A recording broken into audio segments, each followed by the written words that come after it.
Well, happy spring. It's here. Don't you think it's beautiful too? Doesn't it feel like spring and look like spring? Everything is so green and our ponds are full. You come by my house and the ponds have the ducks in them and it's just beautiful. I was out there yesterday planting plants and seeds and I even bought a bird feeder. They haven't discovered it yet. I don't know when they're gonna start coming to it, but I trust that they'll get it figured out. I know they're out there. And so to me, spring brings that recognition of renewal, of newness, of growth, and a anticipation that change is here, change is happening, and it's good, it's beautiful. We've been talking about Michael Singer's book, The Untethered Soul, and our message this morning is freeing yourself. Do you think you're free? Oh, I hear some chuckles. Well, most of the time, many people say, well, yeah, sure, I'm free. And then we don't have a clue, honestly, of the limitations that we're putting on ourselves day in and day out. It's interesting when you think about it, we have all the opportunity in the world to be as unlimited as we dare to believe, we dare to achieve. And yet so many of us get into these grooves, get into these habits, and we want to be able to just remain in this little cocoon and not come burst forth like the butterfly does by the chrysalis, by that. And so sometimes we just want to just stay in there closed up tight. And that's not the way life works, is it? Life is about change. Life is about growth.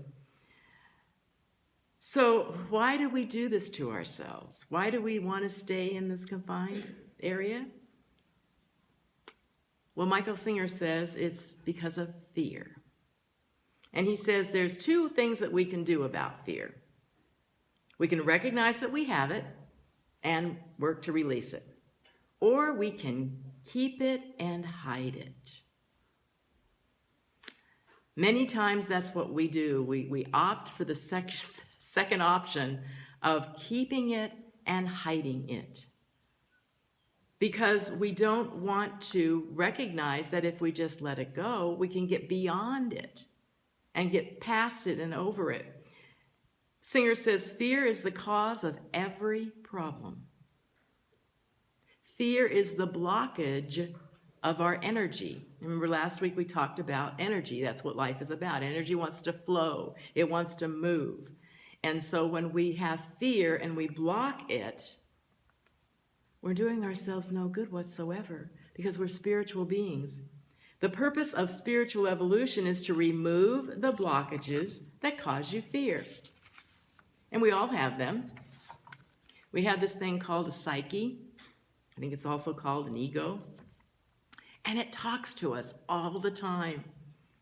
It keeps telling us the way things should be or shouldn't be, the way we want to have it, and the way we don't want to have it. It evaluates, it criticizes, it judges. And why does it do that? Because it wants control. And it wants us to be safe in our little cocoon. I like the way Singers put it. How did we come up with the notion that life is not okay just the way it is? Or that it won't be okay the way it will be? Who said the way life naturally unfolds is not all right? The answer is fear. It's really very simple. That which doesn't disturb you is okay, and that which does disturb you is not. We define the entire scope of our outer experience based upon our inner problems. If you are defining creation based upon the most messed up part of your being, what do you expect creation will look like? It's going to look like a frightful mess. So when we are pulled internally inside in this fear, in this limitation, that's the way we are viewing the world.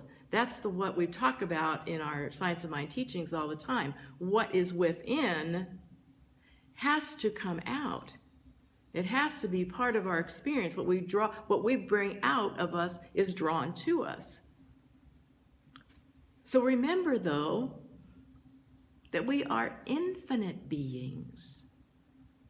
We don't need to have limitations. We don't need to have fear. We don't need to be in control because, God has this universe and beyond in its control. God has this thing going, and we are part and parcel of it. We are not separate from it whatsoever. This God energy is all there is, and that's what we are. And when we stifle it, when we try to limit it, that's when we find that life is no longer fun. I can remember as a child, and I'm sure I wasn't the only one, I didn't ever want to grow up because I always wanted to play. I always just wanted to go outside and play whenever I wanted to. But I learned right away, as I was young growing up, that on Saturday mornings, my job was to dust the house. I couldn't go outside and play until I had dusted. And so, of course, I put it off. I did all these other things and just, decided that finally, okay, I'm going to dust so that I can go out and play. I never did it. My sister, she was just the opposite. She knew what her tasks were. But whatever she needed to do, boy, she just was in there jumping on and getting it done, and then she was off doing other things. How many times do we hold ourselves back from playing in life because we don't want to look at it? We don't think we're good enough. We doubt our abilities. We're cutting off the energy that we are, and that creates blockages. Unbeknownst to us, most of our blockages are things that we don't really recognize consciously. We have done it, we've created such a habit of stuffing things that it becomes an issue for us later in life and we wonder, why? How did this happen to me? Singer says, okay, so here's the clue. When something happens and you get disturbed, your energy is disturbed, your heart goes, uh-oh, this isn't supposed to be this way, right? He says, no matter what happens, relax your heart and look up. You are not the pain you feel. You are the one who notices these things. There is this infinite energy within us that we call pure consciousness, we call the higher self, capital S, that observes these things going on around us, but it doesn't affect us. It can't disturb us, this core energy essence of us. One of the things he talks about in the book is, we have all this chatter going on in the mind, right? And it's just telling us all sorts of things, evaluating things all the time. And he says, compare it to if you have the desire to, let's just say you want to stop smoking. What do you have to do to stop smoking? You have to stop putting the cigarette in your mouth. That's what it takes. And so what he's telling us is that every time this chatter starts coming up in our minds, starts evaluating, starts critiquing, stop. The word is stop. Stop giving it energy. Stop the going along and the reel and the reel and the reel of what it's talking about. And just move on. Look up. Breathe. And I believe, too, that nature gives us these opportunities to teach us what it does right in front of our eyes. Look at nature, how it just routinely, beautifully, gracefully, eloquently moves around and gives us change. Right now, we've got this spring, beautiful spring. How did that happen? In perfect timing and in perfect order. And that's what our lives are. That's the way each of our lives are. If we could remove the blockages, and so life is always flowing. Singer says, the mind has very little control over the world. right? We can't control it. It is neither omniscient or omnipotent. He's talking about the mind. It cannot control the weather or other natural forces, nor can it control all people. Darn it. Places and things around you. It is simply a computer, a tool. The truth is, everything will be okay as soon as you are okay with everything. And that's the only time everything will be okay. When we are okay with everything.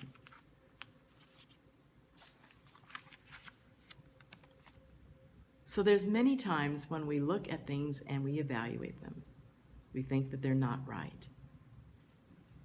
Recognize that awareness is the first step to change and let go of that limited belief. So be aware that that's just my mind chattering. And I can say stop. I don't need to go there.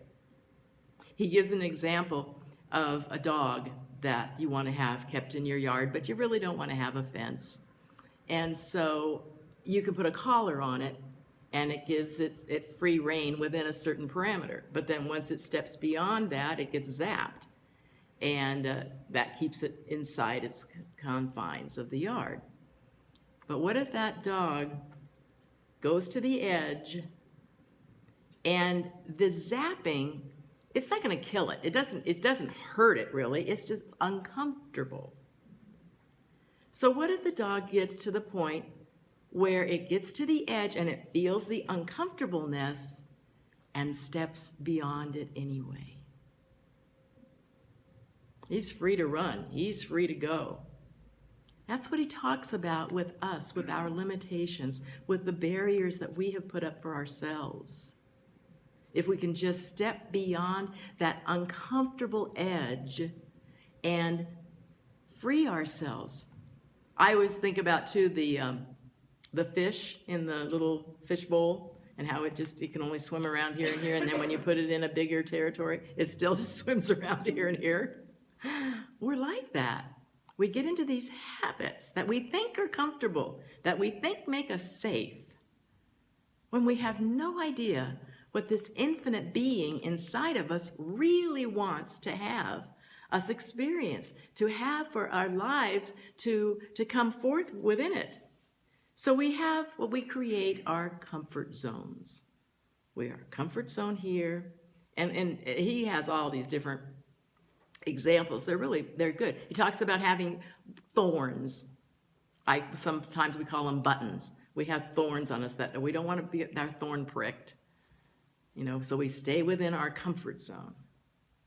So I'm going to just entice you to think about your comfort zone, and you know where it's at, totally. Think about your comfort zone and say to yourself, my comfort zone is portable. It goes wherever I go. My comfort zone is infinite. Take a deep breath. My comfort zone is infinite, just as I am.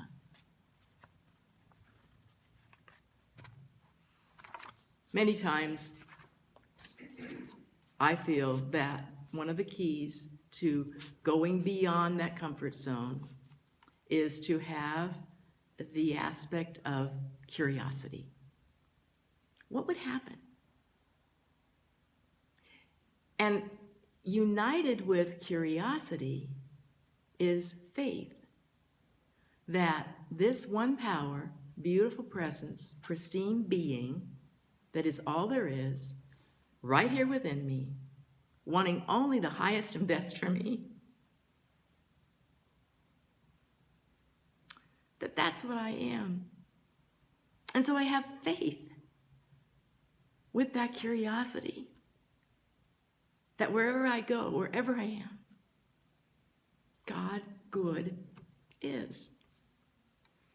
I have been occasionally, I'm sure I've mentioned this more than once, on my iPod when I drive down the hill to watch my little granddaughter. She's going to be 3. April 10th, she's going to be 3 years old. So anyway, as I go down, I have an iPod that's on shuffle, and different things come up. And Michael Beckwith is one of them. The live visioning process comes up intermittently.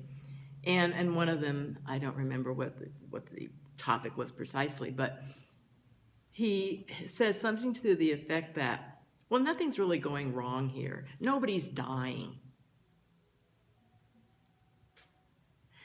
Physical forms change and pass away, but no eternal being that we all are is dying. There's nothing horrible going on here. That, to me, that wisdom comes from seeing a higher perspective, to seeing the broader picture of what life with a capital L is all about. To know that wherever I am, God is, my good is, my beloved is, and all is well. So Michael Singer and Beckwith both highly espouse meditation, taking the time to still that chattery voice, tell it to just stop and sit down. I will get back to you later. And listen to what the universe is telling us. If it helps to have a mantra, have a mantra. I have been using I am existence, consciousness, bliss. I am existence, consciousness, bliss. I am peace. I am open. I am. Whatever works. Play in that realm of being open to what the infinite within us wants us to come out and play and do. Undistractable attention to reality is the definition of meditation. You can do it when you're walking. You can do it open wide. But recognize that this reality with a capital R is right where I am.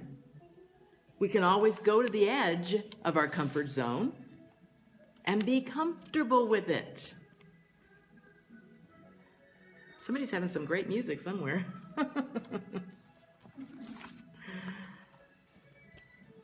We can just stop that thinking, chattering mind and instead do what Jesus the Christ told us to do. Turn the other cheek. Look away. Take another perspective. See it from another angle. It's not the most horrible thing that ever happened in the world. No one's dying. Take a breath. Feel the energy of love that is pulsating through your being and let it flow. That's really the main message. So I wanted to review just a couple of the key points that I want you to anchor this message with. Singer said, how did we come up with the notion that life is not okay just the way it is, or that it won't be okay the way it will be? Trust. Who said the way of life naturally unfolds is not all right? The answer is fear.